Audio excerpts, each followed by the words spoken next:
Mr. President, negotiations continue between both parties on a temporary extension of government funding. There continues to be good progress, but appropriators are still working on finalizing an agreement. Obviously, we're getting closer to the December 20th deadline, so time is of the essence for Republicans to reach an agreement with us that we can act on quickly.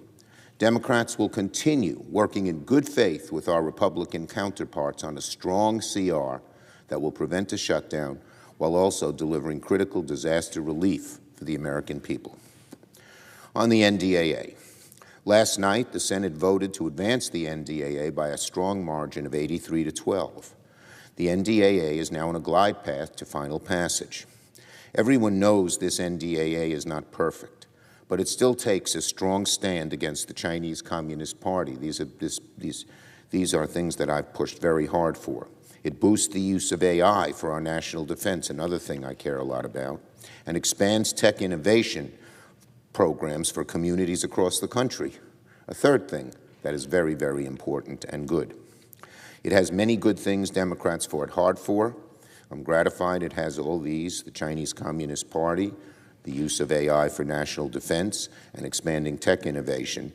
Of course, it has some bad provisions that we Democrats would not have added, and other provisions that we would want left out entirely. I'm particularly glad that this year's NDAA expands the Tech Hub program I created with Senators Young, Cantwell, and others in the Bipartisan CHIPS and Science Act. These funds will transform communities in upstate New York, the Midwest, and across the country into the next epicenters of innovation. It also includes bipartisan measures on AI to expand our AI infrastructure and strengthen America's edge against the CCP, the Chinese Communist Party, in this critical technology, so important to our national security and to the U.S.'s technological leadership. I thank my colleagues for both sides for their good work on the NDAA, especially Chairman Reid and Ranking Member Wicker. We hope to send the NDAA on the way to the President's desk as soon as possible.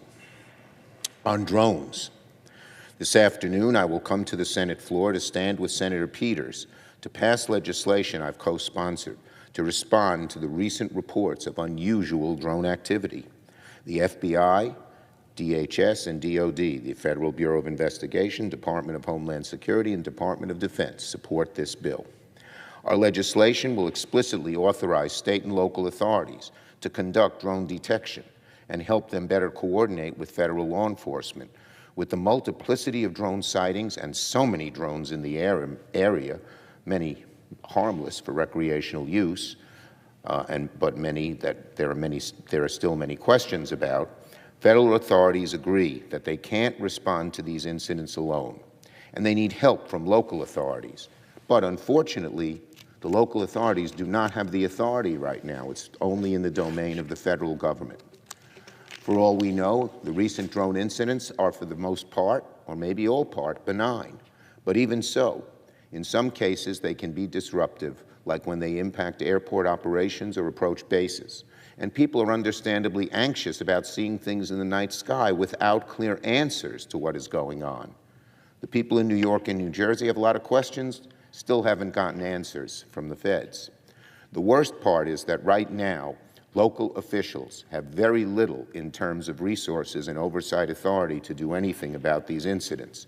So this afternoon, I will join Senator Peters to try and fix that, and I thank my friend from Michigan for his good work on this bill.